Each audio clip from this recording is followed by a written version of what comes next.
Kaidah mengenal bid'ah bagaimana dan ciri-ciri sesuatu bisa dikatakan bid'ah seperti apa. Yang Nabi SAW tidak contohkan, tidak juga dicontohkan oleh para sahabat, ulama umumnya masukkan dalam kategori bid'ah. Dan ini masuk dalam perilaku-perilaku, perbuatan-perbuatan, perkataan, ini masuk di dalamnya. Ini yang disimpulkan oleh para ulama tentang masalah itu. Tentu istilah bid'ah disebutkan dalam hadis irbat. Hadis Nabi SAW yang masyhur, beliau mengatakan, alaikum bisunnati wa sunnatul khulafaur rasyidin mahdiyyin min ba'di addu 'alaiha bin nawajid. Ini hadis sahih yang ma'ruf, yang hampir semua umat Islam kalau belajar hadis tahu hadis ini. Kata Nabi SAW, berpegang pada sunnahku dan sunnah khulafaur rasyidin setelahku, berpegang teguhnya walaupun dengan berpegang teguhlah pada keduanya walaupun dengan gigi geraham kalian. Lalu Nabi SAW berkata, wa iyyakum wa muhdatsatil umur, dan hati-hati dengan muhdatsat. Tahu muhdatsat itu apa?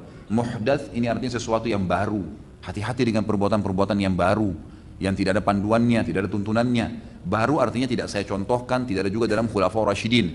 Karena di awal hadis kan berpegang pada sunnahku dan sunnah khulafaur rasyidin. Berarti yang dimaksud dengan muhdats di sini kembali kepada dua itu. Berpegang teguhlah pada keduanya walaupun dengan gigi geraham kalian, dan hati-hati dengan muhdatsat, baru-baru yang tidak ada dalam sunnahku, tidak ada dalam sunnah khulafaur rasyidin. Fa inna kulla muhdatsin bid'ah. Semua yang muhdatsa, yang tidak ada saya contohkan, tidak khulafaur rasyidin contohkan, maka dia adalah perbuatan bid'ah.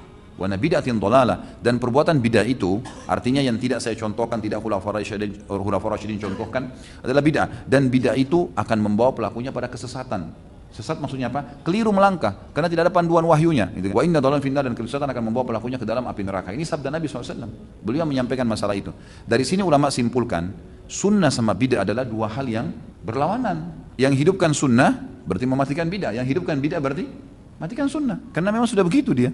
Ini memang penjelasan dari hadis Nabi SAW tadi, Allahu a'lam. Jadi memang seperti itu memahaminya. Makanya teman-teman sekalian cukupkan diri dengan yang ada perintahnya saja. Itu aja jaga sampai mati, masuk surga insya Allah. Udah gak usah repot-repot. Ini saya bingung betul orang-orang yang terus mau buat-buat, terus ngarang-ngarang dan ngotot mempertahankan. Kenapa saudaraku? Sunnah Nabi banyak, pertahankan komitmen. Tuh zikir pagi sore jaga tuh. Salat on time di awal waktu jaga tuh.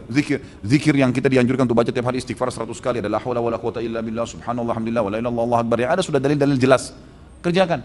Salat duha yang ada dalil jelasnya, salat malamnya, komitmen jaga. Apa Anda sudah tiap hari kerjain tuh? Ini masih banyak yang terbengkalai gitu.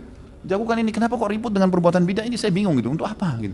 Dan ngotot mempertahankan, enggak apa-apa, subhanallah. Dan orang-orang awam pun akhirnya ikut-ikutan, yang sholatnya masih Senin Kamis hanya ikut berbuat bid'ah juga. Ini yang wajib-wajib enggak diingatin, yang sunnah-sunnah sudah jelas dan pintarnya enggak disemangatin, malah enggak apa-apa, buat ini aja. Loh, gimana ini? Gimana ini? Kalau setiap orang bebas buat bid'ah, saya bebas buat bid'ah, semua bapak-bapak sini buat bid'ah, ibu-ibu di belakang sana buat bid'ah. Apa yang tertinggal dari sunnah Nabi SAW? Coba, apa yang tertinggal? Orang akan tinggalin kan? Karena bid'ah lawan sunnah gitu. Maka kerjanya sudah ada perintahnya, kenapa sih? Kok kenapa suka cengkal nih? Gitu. Bersikuku dengan hal-hal yang tidak ada perintah. Sudahlah saudaraku. Allahu